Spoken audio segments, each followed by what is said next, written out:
Hi friends, welcome back to my channel. ಹೇಗಿದ್ದೀರಾ ಎಲ್ಲರೂ ಚೆನ್ನಾಗಿದ್ದೀರಾ ಅಂತ ಅಂದ್ಕೊಳ್ತೀನಿ. ನಾನು ಸಂಜೆಯಿಂದ ವ್ಲಾಗ್ನ ಶುರು ಮಾಡ್ತಾ ಇದ್ದೀನಿ. ಸೊ ಪಾಪನೂ ಕೂಡ ಫೀಡಿಂಗ್ ಎಲ್ಲ ಮಾಡಿಸಿ ಮಲಗಿಸಿದ್ದಾಯಿತು. ಯೂಶ್ವಲಾಗಿ ಅವಳನ್ನ ಈ ಥರ ಜೋಕಾಲಿ ಹಾಕಿ ಮಲಗಿಸ್ಬಿಟ್ರೆ 1-2 ಅವರ್ಸ್ ತನಕ ಆರಾಮಾಗಿ ನಿದ್ದೆ ಮಾಡ್ತಾಳೆ. ಸೊ ಮಲಗಿಸಿದ್ದಾಗಿದೆ. ಇನ್ನು ಊಟ ಮಾಡಿಬಿಟ್ಟು ಡೈರೆಕ್ಟಾಗಿ ನಾವು ಪಾಪನ ಕರ್ಕೊಂಡು ಮೇಲ್ಗಡೆ ಹೋದರೆ ಹಾಗೆ ನಿದ್ದೆ ಕಂಟಿನ್ಯೂ ಆಗುತ್ತೆ ಪಾಪದು.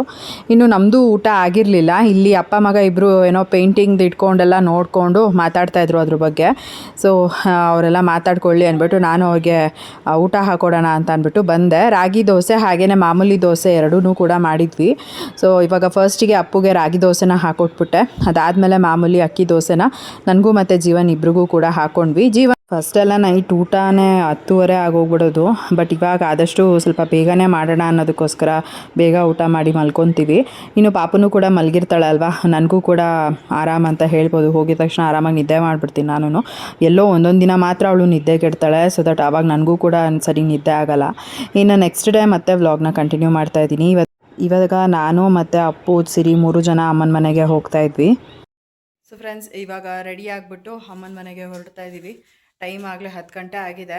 ಬೆಳಗ್ಗೆ ಬೇಗನೆ ಎದ್ದಿದ್ದು, ವಿಡಿಯೋ ಎಡಿಟಿಂಗ್ ಇತ್ತು. ಎಡಿಟಿಂಗ್ ಎಲ್ಲ ಮಾಡಿ ಮುಗಿಸ್ಕೊಂಡು ಪಾಪಗೂ ಸ್ನಾನ ಮಾಡಿಸಿ ನಾನು ಕೂಡ ಸ್ನಾನ ಮಾಡಿಕೊಂಡು ಇವಾಗ ರೆಡಿಯಾಗಿ ಹೊರಡ್ತಾ ಇದ್ದೀವಿ. ನನ್ನ ತಂಗಿ ಬಂದಿದ್ದಾಳೆ ಇವತ್ತು ಅಮ್ಮನ ಮನೆಗೆ. ಇವತ್ತು ಆಫೀಸ್ ಇದೆ ಅಂತ ಹೋಗಿದ್ದಾಳೆ. ಹಾಫ್ ಡೇ ಏನೋ ಬರ್ತಾಳಂತೆ. ಇನ್ನು ಲಕ್ಕಿ ಇದ್ದಾನೆ. ಲಕ್ಕಿ ಜೊತೆ ಆಟ ಆಡ್ಕೊಂಡಿರ್ಬೋದು ಸಂಜೆವರೆಗೂ. ಇವಾಗ ನನ್ನ ತಮ್ಮ ಬಂದಿದ್ದಾನೆ ಕರ್ಕೊಂಡು ಹೋಗೋದಕ್ಕೆ ಅಂತ ಅಂದ್ಬಿಟ್ಟು ಇವಾಗ ಹೋಗೋಣ. ಅಲ್ಲಿಗೆ ಹೋದ್ಮೇಲೆ ವ್ಲಾಗ್ನ ಕಂಟಿನ್ಯೂ ಮಾಡ್ತೀನಿ. ನಾನು ಕೂಡ ಮನೆಯಲ್ಲಿ ಏನೆಲ್ಲ ಕೆಲಸ ಮಾಡಬೇಕು ಎಲ್ಲನೂ ಕೂಡ ಆಲ್ಮೋಸ್ಟ್ ನೈಟೇ ಮಾಡಿ ಮುಗಿಸ್ಕೊಂಡ್ಬಿಟ್ಟೆ. ಮೇಯ್ನ್ ರೀಸನ್ ಏನು ಅಂತ ಅಂದರೆ ನಂಗೆ ಗೊತ್ತಿತ್ತು ಇವತ್ತು ಪ್ರಿಯಾಂಕಾ ಮತ್ತು ಲಕ್ಕಿ ಇಬ್ಬರು ಕೂಡ ಬರ್ತಾರೆ ಅಂತ. ಸೊ ಆದಷ್ಟು ಕೆಲಸಗಳನ್ನ ಮಾಡ್ಕೊಂಬಿಡೋಣ ಅಂತ ಅಂದ್ಬಿಟ್ಟು ಮಾಡ್ಕೊಂಡಿದ್ದಾಯಿತು. ಪಾತ್ರೆ ಎಲ್ಲ ಏನಿತ್ತು ಅದನ್ನೆಲ್ಲ ನೈಟೇ ಎಲ್ಲ ವಾಶ್ ಮಾಡಿ ಇಟ್ಬಿಟ್ವಿ. ಇನ್ನು ಸಣ್ಣ ಪುಟ್ಟ ಇರುತ್ತೆ ಅಲ್ವಾ ಕೆಲಸ, ಕಸ ಗುಡಿಸೋದು ಅದನ್ನೆಲ್ಲ ಬೆಳಗ್ಗೆನೇ ಮಾಡಿಕೊಂಡೆ. ಸೊ ಇಷ್ಟೇ, ಇವತ್ತು ಎಲ್ಲ ಕೆಲಸಗಳನ್ನೂ ಮಾಡಿಕೊಂಡು ಹೋಗ್ತಾ ಇರೋವಂಥದ್ದು. ಬನ್ನಿ ಇವಾಗ ಹೋಗೋಣ. ಅಲ್ಲಿಗೆ ಹೋದ್ಮೇಲೆ ಏನಾಗುತ್ತೆ ನೋಡೋಣ. ತಿಂಡಿ ಅಂತೂ ಮಾಡಿಲ್ಲ, ಅಲ್ಲಿ ಅಮ್ಮನ ಮನೆಯಲ್ಲೇ ತಿನ್ನೋಣ ಅಂತ ಅಂದ್ಕೊಂಡು. ಸೊ ಬನ್ನಿ ಇವಾಗ ಹೋಗೋಣ. ಅಲ್ಲಿಗೆ ಹೋದ್ಮೇಲೆ ಬ್ಲಾಗ್ನ ಕಂಟಿನ್ಯೂ ಮಾಡ್ತೀನಿ. ನಮ್ಮ ಅಮ್ಮನ ಮನೆಗೆ ಹೋಗೋಣ ಅಂತ ಅಂದ್ಬಿಟ್ಟು ಕೆಳಗಡೆ ಬಂದೆ. ನೋಡಿದ್ರೆ ಇಲ್ಲಿ ಕರ್ಜ ಗೂಡು ಕಟ್ತಾ ಇತ್ತು. ಎಷ್ಟು ಚೆನ್ನಾಗಿ ಗೂಡು ಕಟ್ತಿದೆ ನೋಡ್ಬೋದು. ಅದು ನನಗೆ ತುಂಬ ಇಷ್ಟ ಆಯಿತು. ಹತ್ತಿರದಲ್ಲಿ ಆದಷ್ಟು ವಿಡಿಯೋ ಮಾಡ್ಕೊಳ್ಳೋದಕ್ಕೆ ಟ್ರೈ ಮಾಡಿ ಇದಿಷ್ಟು ವಿಡಿಯೋ ಮಾಡಿಕೊಂಡೆ. ಅದು ಎಷ್ಟು ಚೆನ್ನಾಗಿ ಅದ್ರ ಗೂಡನ್ನ ಕಟ್ಕೊಳ್ತಾ ಇತ್ತು ಅಲ್ವಾ. ಅದು ನೋಡೋದಕ್ಕೆ ಒಂಥರ ಮೈಂಡ್ ಪೀಸ್ ಅಂತ ಅನ್ನಿಸ್ತಾ ಇತ್ತು. ಸುಮಾರು ಒಂದು 15 ನಿಮಿಷ ನಿಂತ್ಕೊಂಡು ನೋಡಿದೆ ಎಷ್ಟು ಚೆನ್ನಾಗಿ ಗೂಡು ಕಟ್ತಿದೆ ಅಂತ ಅಂದ್ಬಿಟ್ಟು. ಆಮೇಲೆ ವಿಡಿಯೋ ಮಾಡ್ಕೊಂಡಿದ್ದು. ಆಮೇಲೆ ಅದು ಏನು ನಮಗೆ ಕಚ್ಚಿದ್ದು ಈ ಥರದ್ದೆಲ್ಲ ಏನೂ ಇಲ್ಲ ಪುಣ್ಯಕ್ಕೆ. ಅದ್ರ ಪಾಡ್ಗೆ ಅದು ಗೂಡು ಕಟ್ಬಿಟ್ಟು ಅದು ಹಾರೋಯಿತು. ಅದಾದಮೇಲೆ ಮತ್ತೆ ಮಣ್ಣ ತೊಗೊಂಡು ಬಂದು ಕಟ್ತಾ ಇತ್ತು. ಸರಿ ಇನ್ನೇನು ಅಂದ್ಬಿಟ್ಟು ನಾನು, ಅಪ್ಪು ಮತ್ತು ಚಿಂಟು 3 ಜನ ಕೂಡ ಗಾಡಿನಲ್ಲಿ ಅಮ್ಮನ ಮನೆಗೆ ಬಂದಿದ್ದಾಯಿತು. ಏನ್ ಮಾಡ್ತಾ ಇದ್ದೀಯಾ?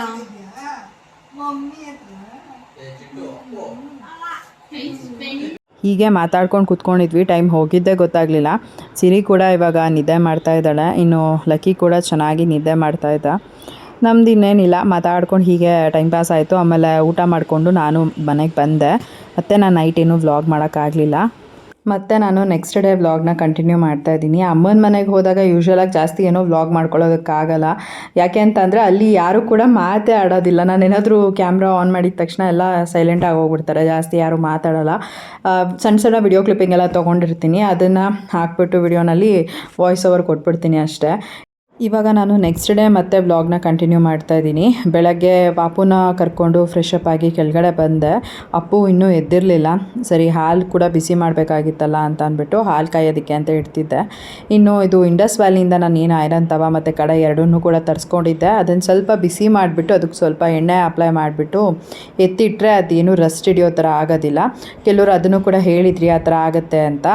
ಈ ಥರನೇ ನಾನು ಫಾಲೋ ಮಾಡ್ತಾಯಿದ್ದೀನಿ. ಸುಮಾರು ಒಂದು 3-4 ದಿನದಿಂದ ಕಡಾಯಿನ ಯೂಸ್ ಮಾಡಿಕೊಂಡು ಕುಕ್ ಮಾಡ್ತಾಯಿದ್ದೀನಿ. ಸೊ ವಾಶ್ ಎಲ್ಲ ಮಾಡಿದಾದಮೇಲೆ ಈ ರೀತಿಯಾಗಿ ಸ್ವಲ್ಪ ಬಿಸಿ ಮಾಡಿಬಿಟ್ಟು ಎಣ್ಣೆ ಅಪ್ಲೈ ಮಾಡಿಬಿಟ್ರೆ ಆ ರೀತಿ ಪ್ರಾಬ್ಲಮ್ ಏನೂ ಆಗೋದಿಲ್ಲ. ಚೆನ್ನಾಗಿದೆ, ಅದಕ್ಕೋಸ್ಕರ ಹೇಳ್ತಾ ಇದ್ದೀನಿ ನಾನು, ನಿಮಗೂ ಕೂಡ ಯಾರಿಗಾದ್ರೂ ಯೂಸ್ ಆಗಲಿ ಅಂತ ಅಂದ್ಬಿಟ್ಟು. ಇನ್ನು ಅಪ್ಪು ಕೂಡ ಬಂದಿದ್ದ ತಕ್ಷಣ ಸಿರಿನ ಹೋಗಿ ಮುದ್ದು ಮಾಡ್ತಾಯಿದ್ದ. ಸಿರಿ ಅವಳ ಪಾಡಿಗೆ ಅವಳು ಮಲ್ಕೊಂಡಿರ್ತಾಳೆ, ನೋಡ್ತಾ ಇರ್ತಾಳೆ ಏನಾದರೂ ಆ ಕಡೆ ಈ ಕಡೆ. ಸುಮಾರು ಹೊತ್ತು ಮಾತಾಡಿಸ್ಲಿಲ್ಲ ಅಂತಂದರೆ ಆಮೇಲೆ ಅಳೋದಕ್ಕೆ ಸ್ಟಾರ್ಟ್ ಮಾಡ್ತಾಳೆ. ಸೊ ಅವಳು ಕೂಡ ಹೀಗೆ ಅಳೋಕ್ಕೆ ಸ್ಟಾರ್ಟ್ ಮಾಡಿದ್ಲು. ಅಷ್ಟೊತ್ತಿಗೆ ಅಪ್ಪು ಬಂದುಬಿಟ್ಟು ಏನು ಸಿರಿ ಅಂತೆಲ್ಲ ಮಾತಾಡಿಸ್ತಾ ಇದ್ದ.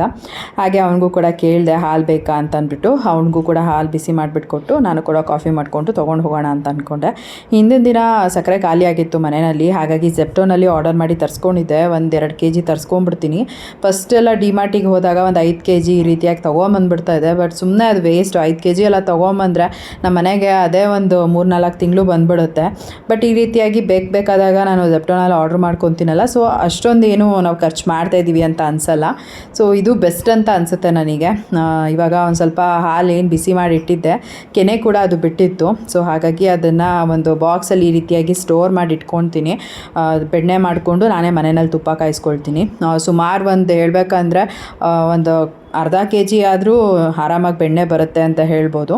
ಫಸ್ಟೆಲ್ಲ ಒಂದು ವಾರಕ್ಕೆ ನಾನು ಬೆಣ್ಣೆ ತೆಗೆದ್ಬಿಟ್ಟು ತುಪ್ಪ ಮಾಡ್ಕೊಂಬಿಡ್ತಾಯಿದ್ದೆ. ಬಟ್ ಅದು ಸ್ವಲ್ಪನೇ ಕ್ವಾಂಟಿಟಿ ಬರೋದು. ಇವಾಗ ಒಂದು 20 ದಿನಕ್ಕೆ ಒಂದು ಸರಿ ನಾನು ಬೆಣ್ಣೆ ತೆಗೆದು ತುಪ್ಪನ ಮಾಡ್ಕೊಳ್ತೀನಿ. ಸ್ವಲ್ಪ ಜಾಸ್ತಿ ಕೂಡ ಬರುತ್ತೆ, ಮತ್ತು ನನಗೂ ಕೂಡ ಅದು ಹೆಲ್ಪ್ ಆಗುತ್ತೆ ಅಂತ ಹೇಳ್ಬೋದು. ಅವಾಗವಾಗ ಮಾಡೋದಕ್ಕಿಂತ ಒಂದೇ ಸರಿ ಈ ರೀತಿಯಾಗಿ ಮಾಡ್ಕೊಂಡು ಇಟ್ಕೊಂಡ್ರೆ ಬೆಸ್ಟ್ ಅಲ್ವಾ ಅಂತ. ಇನ್ನು ಇವಾಗ ಅಪ್ಪುಗೆ ಹೀಗೆ ಮಾತಾಡಿಸ್ಕೊಂಡು ಅವನಿಗೂ ಹೇಳ್ತಾಯಿದ್ದೆ, ಬುಕ್ ತೊಗೋಬಾ, ಬರೆದುಬಿಡು ಫಸ್ಟು, ಅದಾದಮೇಲೆ ನೀನು ಸಿರಿ ಜೊತೆ ಆಟಾಡಿವಂತೆ ಅಂತ ಅಂದ್ಬಿಟ್ಟು. ಅವನು ಕೂಡ ನಾನು ಹೇಳಿದ ತಕ್ಷಣ ಎಲ್ಲ ಮಾಡ್ತಾನೆ, ಮಾಡಲ್ಲ ಆ ಥರ ಎಲ್ಲ ಹೇಳಲ್ಲ. ನಾನು ಏನಂದರೆ ಹೊಡಿಯೋದಕ್ಕೆ ಹೋಗಲ್ಲ, ನಾನು ಜಸ್ಟ್ ಅವನಿಗೆ ಭಯ ಇಟ್ಟಿದ್ದೀನಿ. ಅಂದರೆ ನಾನು ಹೇಳಿದ ತಕ್ಷಣ ಮಾಡಬೇಕು ಆ ರೀತಿಯಾಗಿ. ತುಂಬ ಏನು ಗೊತ್ತಾ, ಮಕ್ಕಳನ್ನ ಹೊಡಿಯೋದು ಈ ರೀತಿಯಾಗೆಲ್ಲ ಮಾಡಲೇಬಾರ್ದು. ಯೂಶ್ವಲಾಗಿ ನನಗೆ ಇಷ್ಟ ಇಲ್ಲ. ಪರ್ಸ್ನಲಾಗಿ ನಾನು ಅವನಿಗೆ ಹೊಡಿಯೋದು ಈ ಥರ ಎಲ್ಲ ಮಾಡಲ್ಲ. ಜಸ್ಟು ಅವನಿಗೆ ಗದರಿಸಿದ್ರೆ ಅವ್ನು ಭಯ ಪಡಬೇಕು. ಅಟ್ಲೀಸ್ಟ್ ನಾವು ಹೇಳಿದ್ದನ್ನು ಕೇಳೋ ಥರನಾದರೂ ಇರಬೇಕು. ತುಂಬ ತೀರಾ ಮಟ್ಟ ಉಪ್ಸೋದು ಮಾಡೋಕ್ಕೆ ಹೋಗಬಾರ್ದು ಅಲ್ವಾ.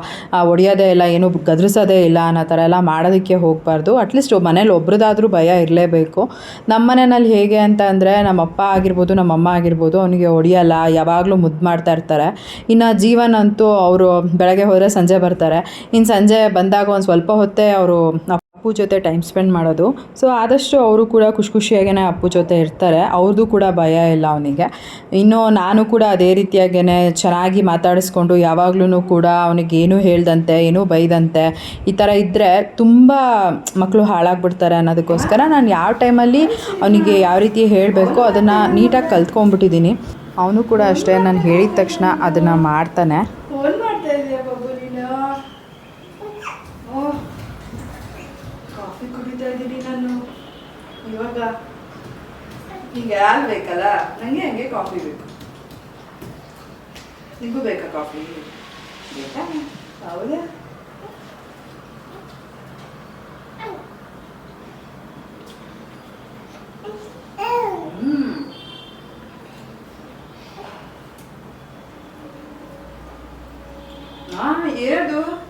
ಏನದು ನನಗೆ ಹಂಗೆ ಮಾಡೋದು ನೀನು? ಏನಂಗ್ ಮಾಡೋದು ನೀನು? ಕುಡಿಯಪ್ಪ ಕುಡಿಯೋ ಕಾಫಿ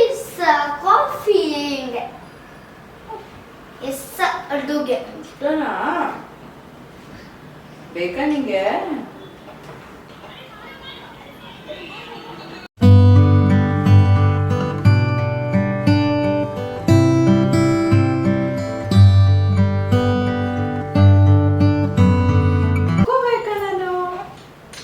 ಮಮ್ಮಿ ಕೆಲಸ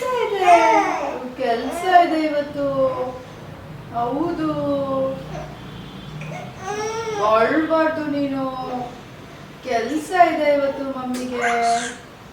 ಹೌದು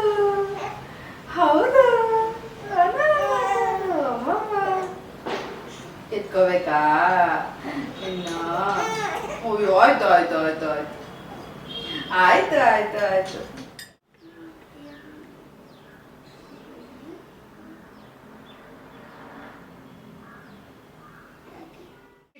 ನಿಂಗೆ ಹಾಕಿದೆ. ಯಾಕೆ ಒದ್ದಿದ್ದು? ನಿಂಗೆ ಬೆಡ್ಶೀಟ್ ಇಷ್ಟ ಇಲ್ಲ? ನಿಂಗೆ ಇಷ್ಟ ಇಲ್ವಾ? ನಿಂಗೆ ಎತ್ಕೋಬೇಕಾ ನಿನ್ನ? ನಾನು ಇಲ್ಲೇ ಪಚ್ಚು ನೀನು. ಇಲ್ಲ, ನಾನು ಎತ್ಕೊಳ್ಳಲ್ಲ. ನೀನು ಇದನ್ನೆಲ್ಲ ಯಾಕೆ ಹಿಂಗೆ ಒದ್ದಿ ಕೆಳಕಾಕ್ತೀಯ? ನೋಡು ಎಷ್ಟು ಬೇಗ ಆಗ್ಲೇ ಕೆಳಕಾಕಿದ್ಯಾ. ಅಳ್ಬಾರ್ದು ಕಂದಮ್ಮ, ಅಳ್ಬಾರ್ದು ಮಗಳ. ಸರಿ ಬಾ, ಇರು ಬಾ. ಎದೋ ಕೊಡು, ಕೈ ಕೊಡು. ಎದೋ ಅಲ್ಲ ಬಾಡ ಬಂಗಾರ, ಅಲ್ಲ ಬಾಡ ಕಂದಮ್ಮ. ಆಕೆ ಕಂದಮ್ಮ ಅಲ್ಲದು ನೀನು. ಅಪ್ಪು ಅಣ್ಣ ಎಲ್ಲಿಗೋದ ಅವನು? ಅಪ್ಪು ಅಣ್ಣ ಒಟ್ಟು ನಿನ್ನ ಕೈಯಲ್ಲಿ ಹಿಂಗೆ ಇಟ್ಕೊಂಡಿರ್ಬೇಕು ನಾನು. ಹೌದಾ? ಹಾಂ ಅಯ್ಯೋ ಅಯ್ಯೋ ಒಟ್ಟು ನೆನೊಂದು ಎತ್ಕೊಂಡಿರ್ಬೇಕು ನಾನು, ಎತ್ಕೊಂಡು ಓಡಾಡಬೇಕು ನಾನು. ಹಾಂ ಇಷ್ಟು ಬೇಗ ನೀನು ವಾಕಿಂಗ್ ಮಾಡಬೇಕಾ ನೀನು ಮಮ್ಮಿ ಜೊತೆ? ಹಾಂ ತಾಜಿ ಮಾಡಲ್ವಾ ನೀನು? ಮಮ್ಮಿಗೆ ಇವತ್ತು ಎಷ್ಟು ಕೆಲಸ ಇದೆ ಗೊತ್ತಾ? ಜೆ ಸಾಮಾನೆಲ್ಲ ತೊಳಿಬೇಕು ಮಮ್ಮಿ. ಹಾಂ ದೇವ್ರ ಮನೆ ಕ್ಲೀನ್ ಮಾಡಬೇಕು ನಾನು. ಹಾಂ ಗೊತ್ತಾ ಎಷ್ಟು ಕೆಲಸ ಇದೆ ಗೊತ್ತಾ ನಿನಗೆ? ಹಾಂ ನೀನು ನೆಟ್ಕೊಂಡಿರ್ಬೇಕಾ ನಾನು? ಮಮ್ಮಿಗೆ ನೀನು ಹೆಲ್ಪ್ ಮಾಡಲ್ವಾ ಸಿರಿ? ಹೆಲ್ಪ್ ಮಾಡಲ್ವಾ ನೀನು? ಬಾ ಜೆ ಮನೆ ಸಾಮಾನೆಲ್ಲ ತೊಳ್ಕೊಡು ನನಗೆ, ನಾನೆಲ್ಲ ಒರೆಸಿ ಜೆ ಮನೆ ಎಲ್ಲ ಕ್ಲೀನ್ ಮಾಡಿ ಆಮೇಲೆ ಪೂಜೆ ಮಾಡೋಣ. ಓಕೆ ಓಕೆ ಮಾಡೋಣ. ನಾನು ನೀನು ಕೆಲಸ ಮಾಡೋಣ. ಮಾಡ್ತೀಯ ನೀನು? ಮಮ್ಮಿಗೆ ಹೆಲ್ಪ್ ಮಾಡಿಕೊಡ್ತೀಯ ನೀನು? ಮಾಡಿಕೊಡ್ತೀಯ ನೀನು?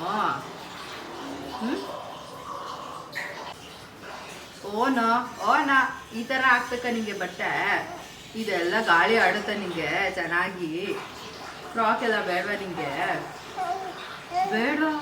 ನಾನು ಕೂಡ ಕಾಫಿ ಕುಡಿದು ಅದಾದಮೇಲೆ ಮನೆ ಕೆಲಸನ ಸ್ಟಾರ್ಟ್ ಮಾಡ್ಕೊಳ್ಳೋಣ ಅಂತ ಅಂದ್ಕೊಂಡು ಮಾಡ್ಕೋತಾ ಇದ್ದೀನಿ. ಹೊರಗಡೆ ಬಾಗಿಲು ಹೊಡ್ಸ್ಕೊಂಬಿಡೋಣ, ಪಾಪು ಹೇಗಿದ್ದರೂ ಮಲ್ಕೊಂಡಿದ್ದಾಳಲ್ಲ, ಸೊ ಅವಳು ಎದ್ದಳ ಅಷ್ಟೊತ್ತಿಗೆ ಇದೊಂದು ಕೆಲಸ ಮಾಡ್ಕೊಂಬಿಡೋಣ ಅಂತ ಅಂದ್ಕೊಂಡು ಬಂದೆ.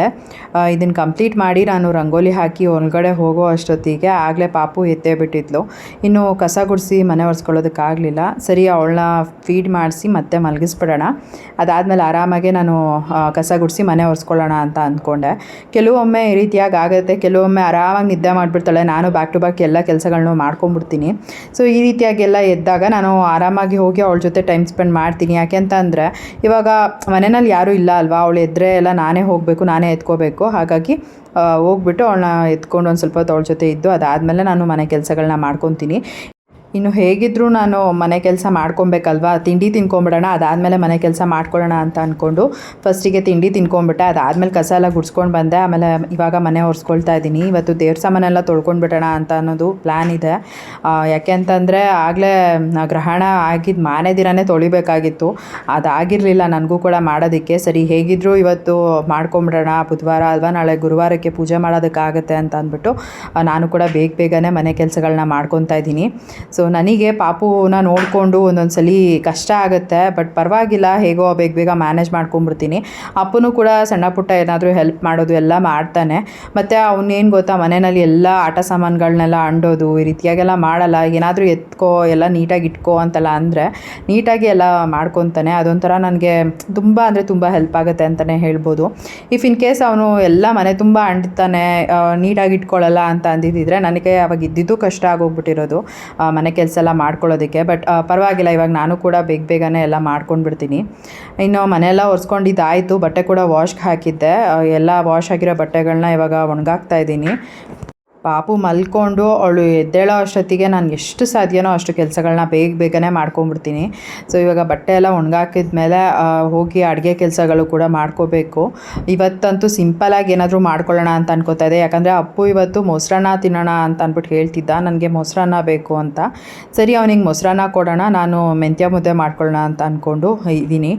ಇನ್ನೇನು ಬಿಡು, ಸಂಜೆ ಆರಾಮಾಗೆ ಅಡುಗೆ ಕೆಲಸ ಮಾಡ್ಕೊಂಡ್ರೆ ಆಗುತ್ತೆ ಅಂತ ಅಂದ್ಬಿಟ್ಟು ಈ ರೀತಿಯಾಗಿ ಪ್ಲ್ಯಾನ್ ಮಾಡ್ಕೊತೀನಿ. ಒಂದೊಂದು ಸಲ ಏನು ಗೊತ್ತಾ, ಈ ಥರ ಎಷ್ಟೊಂದು ಮನೆ ಕೆಲಸ ಇರುತ್ತಲ್ಲ ಮಾಡೋದಕ್ಕೆ, ಅವಾಗ ನನಗೂ ಕೂಡ ಅಡುಗೆ ಕೆಲಸ ಮಾಡಬೇಕು ಅಂತಂದರೆ ಸಾಕಾಗಿ ಹೋಗ್ಬಿಟ್ಟಿರುತ್ತೆ. ಸಿಂಪಲಾಗಿ ಅವಾಗ ಏನಾದರೂ ಮಾಡ್ಕೊಂಡು ತಿನ್ಬಿಡೋಣ ಅನ್ನೋ ಥರ ಅನಿಸ್ತಿರುತ್ತೆ. ಅದರಲ್ಲೂ ಕೂಡ ಇವಾಗ ಮೆಂತ್ಯ ಹಿಟ್ಟು ಮಾಡಿ ಇಟ್ಕೊಂಡಿರೋದ್ರಿಂದ ಅದು ನಂಗೆ ತುಂಬಾ ಹೆಲ್ಪ್ ಆಗ್ತಿದೆ ಅಂತ ಹೇಳ್ಬೋದು. ಯಾವಾಗ ಹೊಟ್ಟೆ ಹಸಿತಾ ಇರುತ್ತೆ ಹೋಗಿ ಬೇಗನೆ ಮೆಂತ್ಯ ಮುದ್ದೆ ಮಾಡ್ಕೊಂಡ್ಬಿಡ್ತೀನಿ. ಅದಾದಮೇಲೆ ಊಟ ಮಾಡಿಕೊಂಡು ಆಮೇಲೆ ಆರಾಮಾಗಿರ್ತೀನಿ. ಈ ರೀತಿಯಾಗಿ ಏನೋ ಜಾಸ್ತಿ ಅಡುಗೆ ಕೆಲಸ ಇದೆ ಅನ್ನೋ ಥರ ಎಲ್ಲ ಇರಲ್ಲ ಅಲ್ವಾ. ಆದಷ್ಟು ನಾನು ಅಡುಗೆ ಕೆಲಸಗಳನ್ನ ಸಿಂಪಲಾಗೇ ಇಟ್ಕೊತೀನಿ, ಸಿಂಪಲಾಗಿ ಆದಷ್ಟು ಮಾಡ್ಕೊತೀನಿ.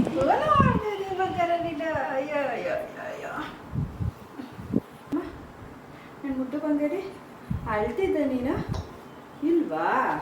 ಆಟಾಡ್ತಿದ್ದ ನೀನು? ಬಂಗಾರಿ ಆಟಾಡ್ತಿದ್ದ ಮಗಳು ನೀನು? ಗುಡ್ ಗರ್ಲ್ ನೀನು, ಗುಡ್ ಗರ್ಲ್ ನೀನು. ಮಮ್ಮಿ ಎಲ್ಲ ಕೆಲಸ ಮಾಡಿ ಆಯಿತು. ಈಗ ಸ್ನಾನ ಮಾಡಿ ಜೆ ಮಾಡೋಣ. ಓಕೆ? ಅಲ್ಲ ಸರಿ, ನಿನ್ನ ಮಗಳು ಚಂದ.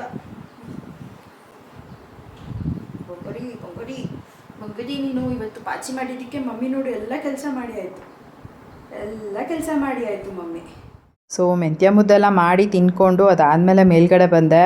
ಟೈಮ್ ನೋಡಿದ್ರೆ ಆಗಲೇ 3 ಗಂಟೆನೇ ಆಗೋಗ್ಬಿಟ್ಟಿತ್ತು. ಇನ್ನೂ ಸ್ನಾನ ಬೇರೆ ಮಾಡಿಸಿರ್ಲಿಲ್ಲ ಪಾಪುಗೂ ಮತ್ತು ಅಪ್ಪುಗೂ ಇಬ್ರಿಗೂ. ಒಂಥರ ಸಾಕಾಗಿ ಹೋಗ್ಬಿಟ್ಟಿತ್ತು ನನಗೆ. ಇದ್ರ ಮಧ್ಯ ಇವಾಗ ದೇವ್ರ ಸಾಮಾನು ಬೇರೆ ತೊಳಿಬೇಕು ಅಂದರೆ ಸುಮಾರು 1-2 ಅವರೇ ಆಗೋಗ್ಬಿಡುತ್ತೆ. ಸರಿ ಬಿಡು, ನಾಳೆ ಹೇಗಿದ್ರು ಗುರುವಾರ ಅಲ್ವಾ, ನಾಳೆನೇ ದೇವ್ರ ಸಾಮಾನು ತೊಳ್ಕೊಳ್ಳೋಣ, ಬೆಳಗ್ಗೆ ಬೇಗ ಎದ್ದು ಕೆಲಸ ಮಾಡ್ಕೊಂಬಿಟ್ರೆ ಹೇಗಿದ್ರು ಪೂಜೆ ಮಾಡೋದಕ್ಕೂ ಆಗುತ್ತೆ ಅಂತ ಅಂದ್ಕೊಂಡು ಸುಮ್ಮನೆ ಆಗೋಗ್ಬಿಟ್ಟೆ. ಇನ್ನೂ ಏನು ಗೊತ್ತಾ, ಈ ಥರ ಎಲ್ಲ ಬೆಳಗ್ಗೆಯಿಂದ ಕೆಲಸ ಮಾಡಿ ಮತ್ತೆ ಎಕ್ಸ್ಟ್ರಾ ಕೆಲಸ ಎಲ್ಲ ಮಾಡೋದಕ್ಕೆ ನಿಜವಾಗ್ಲೂ ನನಗೆ ಸ್ಟ್ರೆಂತ್ ಇಲ್ಲ. ಸಖತ್ ಬ್ಯಾಕ್ ಪೈನ್ ಬಂದುಬಿಟ್ಟಿತ್ತು. ಹೇಗಿದ್ರು ಇದೊಂದು ಬಟ್ಟೆ ಇದೆಯಲ್ಲ ಅದನ್ನು ಮಡ್ಚಿಟ್ಬಿಡೋಣ, ಇಲ್ಲಾಂತಂದರೆ ಅದು ನಾಳೆಗೂ ಹಾಗೇ ಇರುತ್ತೆ, ಮನೆಯೂ ಕೂಡ ನೀಟಾಗಿರಲ್ಲ ಅಂತ ಅಂದ್ಬಿಟ್ಟು ಪಾಪುನ ಸೈಡಲ್ಲೇ ಮಲಗಿಸಿ ಅದಾದಮೇಲೆ ಬಟ್ಟೆಗಳನ್ನೆಲ್ಲ ಫೋಲ್ಡ್ ಮಾಡ್ತಾಯಿದ್ದೀನಿ. ಇನ್ನು ಇವಾಗ ಪಾಪುಗೆ ಆಯಿಲ್ ಕೂಡ ಅಪ್ಲೈ ಮಾಡಬೇಕು.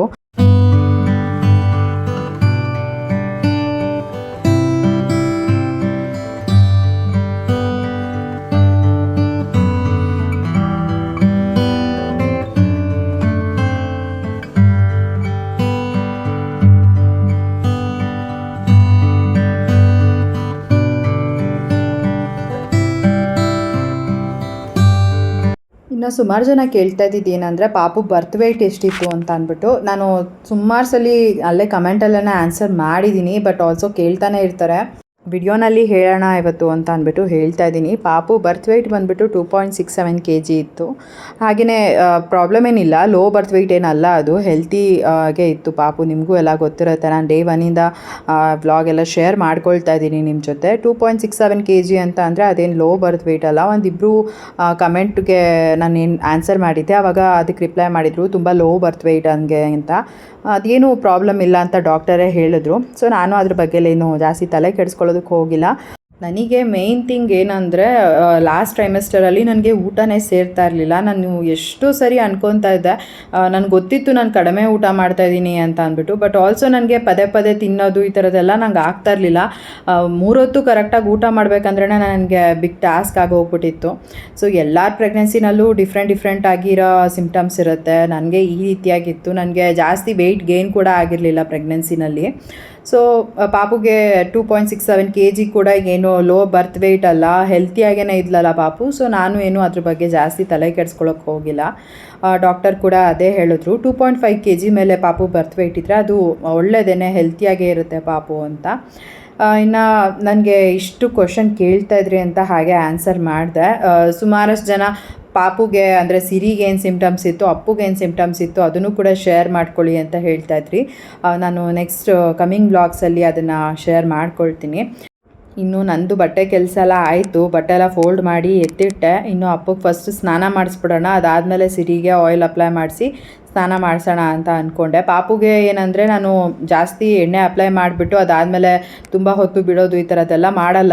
ಯಾಕೆಂತಂದರೆ ನಮ್ಮ ಅಜ್ಜಿ ಒಂದ್ಸರಿ ಹೇಳಿದರು, ಕೆಲವೊಂದು ಮಕ್ಕಳಿಗೆ ಎಣ್ಣೆ ಅಪ್ಲೈ ಮಾಡಿ ಅಂದರೆ ಮಸಾಜ್ ಎಲ್ಲ ಮಾಡಿ ಹಾಗೆ ಬಿಟ್ಟರು ಏನೂ ಪ್ರಾಬ್ಲಮ್ ಆಗೋಲ್ಲ, ಕೆಲವೊಂದು ಮಕ್ಕಳಿಗೆ ಕೋಲ್ಡ್ ಆಗಿಬಿಡುತ್ತೆ ಅಂತ ಹೇಳಿದರು. ನಾನು ಅದನ್ನು ಒಂದು ಸ್ವಲ್ಪ ಸೀರಿಯಸ್ ಆಗೇ ತೊಗೊಬಿಟ್ಟಿದ್ದೀನಿ. ಸುಮ್ಮನೆ ಯಾಕೆ ಆಮೇಲೆ ಆಯಿಲ್ ಅಪ್ಲೈ ಮಾಡಿ ಹಾಗೆ ಬಿಟ್ಟು ಕೋಲ್ಡ್ ಏನಾದರೂ ಆಗಿಬಿಟ್ರೆ ಸುಮ್ಮನೆ ಚಾನ್ಸ್ ತೊಗೊಳ್ಳೋದು ಬೇಡ ಅನ್ನೋದಕ್ಕೋಸ್ಕರ ಇನ್ನೇನು ಸ್ನಾನಕ್ಕೆ ಕರ್ಕೊಂಡು ಹೋಗ್ತಾ ಇದ್ದೀನಿ ಅನ್ನೋವಾಗ ಒಂದು 10 ನಿಮಿಷಕ್ಕೆ ಮುಂಚೆ ನೀಟಾಗಿ ಆಯಿಲ್ ಮಸಾಜ್ ಮಾಡಿ ಅದಾದಮೇಲೆ ಡೈರೆಕ್ಟ್ ಸ್ನಾನಕ್ಕೆ ಕರ್ಕೊಂಡು ಹೊರಟೋಗ್ತೀನಿ. ಸೊ ಇವಾಗ ಫಸ್ಟಿಗೆ ಅಪ್ಪುಗೆ ಸ್ನಾನ ಮಾಡಿಸಿದ್ದಾಯಿತು. ಅವನಿಗೆ ಸ್ನಾನ ಮಾಡಿಸಿದ್ದಾದಮೇಲೆ ಇವಾಗ ನಾನು ಪಾಪುಗೆ ಆಯಿಲ್ ಅಪ್ಲೈ ಎಲ್ಲ ಮಾಡಿ ಮಸಾಜ್ ಮಾಡ್ತೀನಿ. ಸೊ ಪಾಪು ಅಂತೂ ಫುಲ್ ಎಂಜಾಯ್ ಮಾಡ್ತಾಳೆ ಅಂತ ಹೇಳ್ಬೋದು. ನಾನು ತುಂಬ ಹಾರ್ಡಾಗಿ ಮಾಡೋಕ್ಕೆ ಹೋಗಲ್ಲ, ನನಗೆ ಅದೇನೋ ಇಷ್ಟ ಆಗಲ್ಲ. ನಾನು ಯೂಟ್ಯೂಬಲ್ಲೇ ನೋಡ್ಕೊಂಡಿದ್ದು ಯಾವ ರೀತಿ ಪಾಪುಗೆಲ್ಲ ಮಸಾಜ್ ಮಾಡಬೇಕು ಅಂತಲ್ಲ ಅಂದ್ಬಿಟ್ಟು ಅದೇ ಪ್ರಕಾರದಲ್ಲಿ ನಾನು ಮಾಡ್ತೀನಿ. ಕೆಲವೊಂದು ಸ್ಟೆಪ್ಸ್ ಎಲ್ಲ ನಾನು ಏನೂ ಫಾಲೋ ಮಾಡೋದಕ್ಕೆ ಹೋಗಲ್ಲ. ಯಾಕೆಂತಂದರೆ ಅದೆಲ್ಲ ಆಮೇಲೆ ಪಾಪುಗೆ ಸ್ವಲ್ಪ ನಾನು ಆ ಥರ ಮಾಡಿದಾಗ ಅವಳಿಗೆ ಫಸ್ಟ್ ಟೈಮ್ ಸ್ವಲ್ಪ ಹಿಂಸೆ ಆಗಿತ್ತು. ಸೊ ಅದನ್ನೆಲ್ಲ ನಾನು ಸ್ಕಿಪ್ ಮಾಡಿಬಿಟ್ಟಿದ್ದೀನಿ ಕೆಲವೊಂದು ಸ್ಟೆಪ್ಸ್ ಎಲ್ಲ. ಯಾವುದೆಲ್ಲ ಅವಳಿಗೆ ಆರಾಮಾಗಿರುತ್ತೆ, ಕಂಫರ್ಟಬಲ್ ಆಗಿರುತ್ತೆ, ಅವಳು ಎಂಜಾಯ್ ಮಾಡ್ತಾಳೆ ಆ ಥರ ಮಸಾಜ್ ಎಲ್ಲ ನಾನು ಮಾಡ್ತೀನಿ. ಈಗ ಪಾಪುಗೆ ಒಂದು ಬಟ್ಟೆನ ಹಾಕ್ಕೊಂಡು ಅದಾದಮೇಲೆ ಪಾಪುಗೆ ಈ ರೀತಿಯಾಗಿ ನಾನು ಆಯಿಲ್ ಮಸಾಜ್ ಮಾಡೋದು. ನಾನು ಕಾಲ ಮೇಲೆಲ್ಲ ಹಾಕ್ಕೊಂಡು ಮಸಾಜ್ ಮಾಡೋದಿಲ್ಲ, ನನಗೆ ಅದು ಏನೋ ಗೊತ್ತಿಲ್ಲ, ಫಸ್ಟಿಂದನೂ ಅಭ್ಯಾಸ ಇಲ್ಲ. ಅಪ್ಪುಗೆ ಕೂಡ ಅಷ್ಟೇ ನಾನು ಇದೇ ರೀತಿಯಾಗೇ ಮಾಡ್ತಾಯಿದ್ದೆ. ಒಂದು ಚೆನ್ನಾಗಿರೋ ಬಟ್ಟೆ ಹಾಕ್ಕೊಂಡು ಆಮೇಲೆ ಪಾಪುನ ಮಲಗಿಸಿ ಆಯಿಲ್ ಮಸಾಜ್ನ ಮಾಡ್ತೀನಿ. ಸೊ ದಟ್ ನನಗೆ ಆರಾಮಾಗಿ ಆಯಿಲ್ ಮಸಾಜ್ ಮಾಡ್ತಾಯಿದ್ದೀನಿ ಪಾಪುಗೆ ಅನ್ನೋ ಒಂದು ಫೀಲ್ ಇರುತ್ತೆ. ಸೊ ಅದಕ್ಕೋಸ್ಕರ ಒಬ್ಬೊಬ್ಬರು ಒಂದೊಂದು ಥರ ಅವರ ಮಕ್ಕಳನ್ನ ಕೇರ್ ಮಾಡ್ತಾರೆ ಅಂತ ಹೇಳ್ಬೋದು. ನಾನು ಕೂಡ ಅಷ್ಟೇ, ಅಪ್ಪು ಬಾಣಂತನದಲ್ಲಿ ನನಗೆ ಅಮ್ಮ ಅಪ್ಪ ಇಬ್ಬರೂ ಕೂಡ ಸಪೋರ್ಟಿವ್ ಆಗಿದ್ದರು. ನಾನು ಅಮ್ಮನ ಮನೆಯಲ್ಲೇ ಇದ್ದೆ ಅಲ್ವಾ, ಸೊ ಆವಾಗ ಯಾರಾದರೂ ಒಬ್ಬರು ಇರ್ತಿದ್ರು. ನಾನು ಇಲ್ಲಿ ಪಾಪುಗೆ ಆಯಿಲ್ ಮಸಾಜ್ ಮಾಡಿದ ತಕ್ಷಣ ನಮ್ಮಪ್ಪ ನಮ್ಮಮ್ಮ ಕರ್ಕೊಂಡು ಹೋಗ್ಬಿಟ್ಟು ಸ್ನಾನ ಮಾಡಿಸ್ಕೊಂಡು ಕರ್ಕೊಂಬಂದ್ಬಿಡೋರು ಅಪ್ಪು ಬಾಣಂತನದಲ್ಲಿ. ಇವಾಗ ಹೆಂಗೆ ಅಂತಂದರೆ ನಾನೇ ಮಾಡಿಸ್ಬೇಕಲ್ವಾ, ನನಗೊಂದು ಸ್ವಲ್ಪ ಸ್ನಾನ ಮಾಡಿಸೋ ಟೈಮ್ ಬಂದರೆ ಸಿರಿಗೆ ಭಯ ಅಂತಲೇ ಹೇಳ್ಬೋದು. ಆದರೂ ಕೂಡ ಆದಷ್ಟು ಅವಳನ್ನ ಕೇರ್ಫುಲ್ಲಾಗಿ ಹ್ಯಾಂಡಲ್ ಮಾಡೋದಕ್ಕೆ ಟ್ರೈ ಮಾಡ್ತೀನಿ. ಟ್ರೈ ಅಲ್ಲ, ಆದಷ್ಟು ಮಾಡ್ತಿದ್ದೀನಿ. ಆರಾಮಾಗೇ ನಾನು ಅವಳಿಗೆ ಸ್ನಾನ ಮಾಡಿಸೋ ಅಂಥದ್ದು, ತುಂಬ ರಫಾಗಿ ಮೈಯೆಲ್ಲ ಪ್ರೆಸ್ ಮಾಡಿ ಆ ಥರದ್ದೆಲ್ಲ ನಾನು ಮಾಡಲ್ಲ. ತುಂಬ ಸಾಫ್ಟಾಗೇ ನಾನು ಅವಳನ್ನ ಹ್ಯಾಂಡಲ್ ಮಾಡೋದು.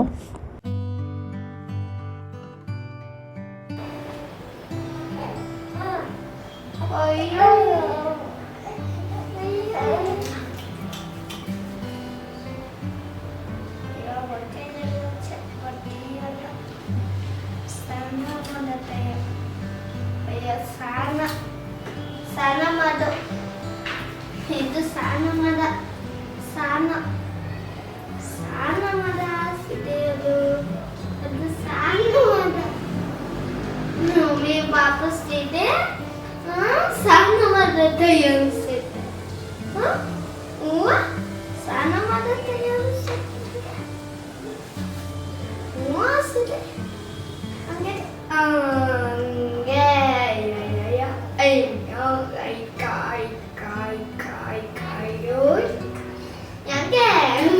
ಬಂಗಾರ ಇಷ್ಟ ಆಯ್ತಾ ನಿಂಗೆ? ಇದು ಇಷ್ಟನಾ ನಿಂಗೆ? ಇಲ್ಲೇ ಅಲ್ಲ, ಇದು ಇಷ್ಟನಾ ನಿಂಗೆ? ಆಯಿಲ್ ಮಸಾಜ್, ಆಯಿಲ್ ಮಸಾಜ್ ಇದು ನನ್ನ ಸಿರಿ ಕಂದಂಗೆ. ನಾನು ಪಾಪು ಇಟ್ಟಾಗ ಆಯಿಲ್ ಮಸಾಜ್ ಇಲ್ಲ, ಇನ್ನು ಬೇರೆದಾಗ್ತಿದೆ, ಬೇಡ ಬೇರೆದಾಗ್ತಿದೆ. ತೋರ್ಸು, ಯಾಕೆ ಇದೆ ಇದೆ. ಇವಾಗ ಶಕ್ತಿಮಾನ್ ಆಯ್ತು, ಶಕ್ತಿಮಾನ್ ಆಯ್ತು ನನ್ನ ಕಂದಮ್ಮ. ಶಕ್ತಿಮಾನ್ ಆಯ್ತಾ ಇದು? ನಿರುಕ ಶಕ್ತಿಮಾನ್ ಆಯ್ತಾ ಇದು? ಸರ ಸಿರಿದು ಆಯ್ತಾ? ಆಯ್ತಾ ಸ್ನಾನ ನನ್ನ ಕಂದಮ್ಮದು? ಆಯ್ತು ಸ್ನಾನ. ಯಾಕೆ ಎಷ್ಟದಕ್ಕೆ ಎಣ್ಣೆ ಎಣ್ಣೆ ಎಣ್ಣೆ ನೀನು ದೂರ ಇರೋ. ಅದು ಎಣ್ಣೆಯ ಎಣ್ಣೆ ಚೆಲ್ಬಿಡುತ್ತೆ. ಆಮೇಲೆ ನಾನು ಸಿರಿ ಮಾಡು, ಆಗ ಮಮ್ಮಿಗೆ ಇನ್ನೂ ಕೆಲಸ ಆಗುತ್ತೆ. ಮಮ್ಮಿ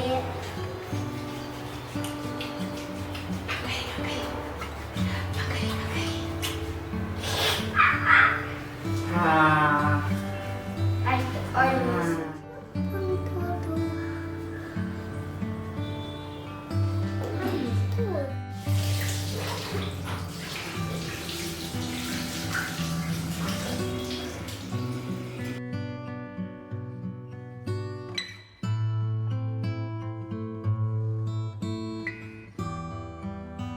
ಪಾಪುಗೆ ಇವತ್ತು ಆ್ಯಕ್ಚುಲಾಗಿ ತಲೆ ಸ್ನಾನ ಮಾಡಿಸ್ಬೇಕಾಗಿತ್ತು.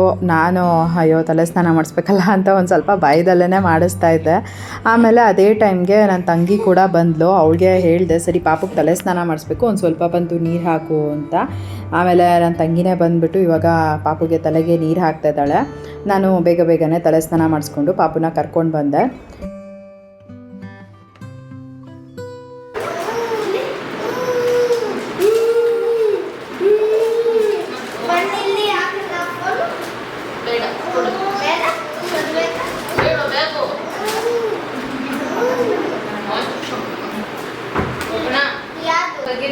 ಅದೆಂತದ್ದು ಮಿರರ್ ತಗೊಂಡಿದ್ದೀನಿ ನೋಡು,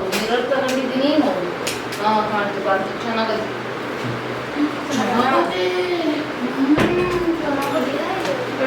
ಪ್ರಿಯಾಂಕಾ ಪಾಪುನೂ ಕೂಡ ಕರ್ಕೊಂಬಂತಿದ್ಲು. ಒಂದು ಸ್ವಲ್ಪ ಹೊತ್ತು ಇದ್ದು ಅದಾದಮೇಲೆ ಇವಾಗ ಮನೆಗೆ ಹೊರಡ್ತಾ ಇದ್ದಾರೆ. ನಮ್ಮನ್ನು ಕೂಡ ಕರೆದ್ಲು. ಯಾಕೆಂತಂದರೆ ಇವತ್ತಿಗೆ ಪಾಪುಗೆ 6 ಮಂತ್ಸ್ ಆಗುತ್ತೆ. ಸೊ ಕೇಕ್ ಕಟ್ ಮಾಡ್ಸೋಣ ಬಾ, ಅಲ್ಲಿಗೆ ಹೋಗೋಣ ಅಂತ ಅಂದ್ಬಿಟ್ಟು ಹೇಳಿದ್ಲು. ಸರಿ ಅಂತ ಇವಾಗ ಅಮ್ಮನ ಮನೆಗೆ ಹೋಗ್ತಾ ಇದ್ದೀವಿ. ಜೀವನ್ ನನ್ನನ್ನು ಬಿಟ್ಬಿಟ್ಟು ಒಂದು ಸ್ವಲ್ಪ ಹೊತ್ತೇನೋ ಕೆಲಸ ಇದೆ ಮನೆಯಲ್ಲಿ ಅಂತ ವಾಪಸ್ ಬಂದರು. ಎಲ್ಲ ಮುಗಿಸ್ಕೊಳ್ಳಿ, ನಾನು ಅದಾದಮೇಲೆ ಬರ್ತೀನಿ ಅಂತ ಹೇಳಿದ್ರು. ಸರಿ ಆಯಿತು, ಅವ್ರದ್ದು ಏನು ಕೆಲಸ ಇದೆ ಅವ್ರು ಮಾಡ್ಕೊಳ್ಳಿ ಅಂತ ಅಂದ್ಬಿಟ್ಟು ನಾನು ನಮ್ಮ ಅಮ್ಮನ ಮನೆಗೆ ಹೋದೆ. ಅಮ್ಮನ ಮನೆಗೆ ಅವರೇ ಬಿಟ್ಕೊಂಡು ಕೊಟ್ಟರು. ಇನ್ನು ಅಲ್ಲಿ ಒಂದು ಸ್ವಲ್ಪ ಹೊತ್ತು ಟೈಮ್ ಸ್ಪೆಂಡ್ ಮಾಡಿ ಅದಾದಮೇಲೆ ನನ್ನ ತಮ್ಮ ಹೋಗಿ ಕೇಕ್ ತೊಗೊಂಡು ಬಂದ. ಪಾಪುಗೆ ಕೇಕ್ ಕಟ್ಟಿಂಗಿಗೆಲ್ಲ ಸಿಂಪಲಾಗಿ ರೆಡಿ ಮಾಡಿ ಅವನ್ನ ಕೇಕ್ ಕಟ್ ಮಾಡಿಸಿದ್ವಿ. ಸುಮಾರು ದಿನವೇ ಆಗೋಗ್ಬಿಟ್ಟಿತ್ತು. ಈಗ ಲಾಸ್ಟ್ ಮಂತ್ ಎಲ್ಲ ಅವಳು ಅವ್ರ ಅತ್ತೆ ಮನೆಗೆ ಹೋಗಿದ್ಲು.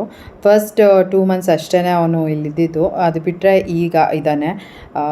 ಎಷ್ಟು ಬೇಗ 6 ಮಂತ್ಸ್ ಕಂಪ್ಲೀಟ್ ಆಗೋಯ್ತು ಪಾಪುಗೆ ಅಂತ ಅನ್ನಿಸ್ತಾ ಇದೆ ನಿಜವಾಗ್ಲೂ. ಸೊ ಸಿಂಪಲಾಗಿ ಕೇಕ್ ತೊಗೊಂಬಂದು ಕಟ್ ಮಾಡಿಸಿದ್ದಾಯಿತು. ಸೆಲೆಬ್ರೇಷನ್ನ ಈ ರೀತಿಯಾಗಿ ಮಾಡಿದ್ವಿ. ಇನ್ನು ನೆಕ್ಸ್ಟು ಅಮ್ಮ ಮನೆಯಲ್ಲಿ ಬಿರಿಯಾನಿ ಮಾಡ್ತಾಯಿದ್ರು. ಪ್ರಿಯಾಂಕಾ ನಾನೇ ಬಿರಿಯಾನಿ ಮಾಡ್ತೀನಿ ಅಂತ ಹೇಳಿಬಿಟ್ಟು ಆಮೇಲೆ ಅವಳೇ ಹೋಗಿ ಬಿರಿಯಾನಿ ಮಾಡಿದ್ದಾಯಿತು. ಇನ್ನು ನಮ್ಮಮ್ಮ ಚಾಪ್ಸ್ ಮಾಡಿದ್ರು. ಅಲ್ಲೇ ಊಟ ಎಲ್ಲ ಮಾಡಿಕೊಂಡು ಅದಾದಮೇಲೆ ನಾವು ಕೂಡ ಮನೆಗೆ ಬಂದ್ವಿ. ಅಲ್ಲಿ ನಾನು ಜಸ್ಟು ಒಂದು ಸ್ವಲ್ಪ ಕ್ಲಿಪ್ಪಿಂಗ್ ತೊಗೊಂಡಿದ್ದೆ ಅಷ್ಟೇ. ಇನ್ನೇನು ಪಾಪುದು ಫೇಸ್ ರಿವೀಲ್ ಏನೂ ಮಾಡಿಲ್ವಲ್ಲ, ಹಾಗಾಗಿ ಪಾಪುನ ಏನು ತೋರಿಸ್ತಾ ಇಲ್ಲ. ಯಾಕೆಂತಂದರೆ ಅದು ಅವ್ರ ಇಷ್ಟ ಅಲ್ವಾ, ಅವಳು ಯಾವಾಗ ಪಾಪುನ ತೋರಿಸ್ಬೇಕು ಅಂತ ಇರುತ್ತೆ ಆವಾಗಲೇ ತೋರಿಸ್ಲಿ ಅಂತ ಅಂದ್ಬಿಟ್ಟು ನಾನು ನನ್ನ ಬ್ಲಾಗಲ್ಲಿ ಪಾಪುನ ಈ ರೀತಿಯಾಗಿ ಹೈಡ್ ಮಾಡ್ತಾಯಿದ್ದೀನಿ. ಇನ್ನು ಊಟ ಎಲ್ಲ ರೆಡಿಯಾಗಿತ್ತು. ಜೀವನ್ಗೋಸ್ಕರ ವೆಯ್ಟ್ ಮಾಡ್ತಾಯಿದ್ವಿ. ಜೀವನ್ ಬಂದಮೇಲೆ ಎಲ್ಲರೂ ಕೂತ್ಕೊಂಡು ಊಟ ಮಾಡಿ ಅದಾದಮೇಲೆ ನಾವು ಕೂಡ ಮನೆಗೆ ಹೊರಡೋಣ ಅಂತ ಅಂದ್ಬಿಟ್ಟು ಹೊರಟಿದ್ದಾಯಿತು. ಇನ್ನು ಇವಾಗ ಪಾಪುನ ಮಲಗಿಸ್ತಾ ಇದ್ಲು. ಆವಾಗ ಒಂದು ಸ್ವಲ್ಪ ವಿಡಿಯೋ ಕ್ಲಿಪ್ಪಿಂಗ್ನ ತೊಗೊಂಡಿದ್ದೆ. ಎಷ್ಟು ಕ್ಯೂಟಾಗಿ ಅವ್ರ ಅಮ್ಮನ ಮೇಲೆ ಮಲ್ಕೊಂಡು ನಿದ್ದೆ ಮಾಡ್ತಾಯಿದ್ದ ನೋಡ್ಬೋದು.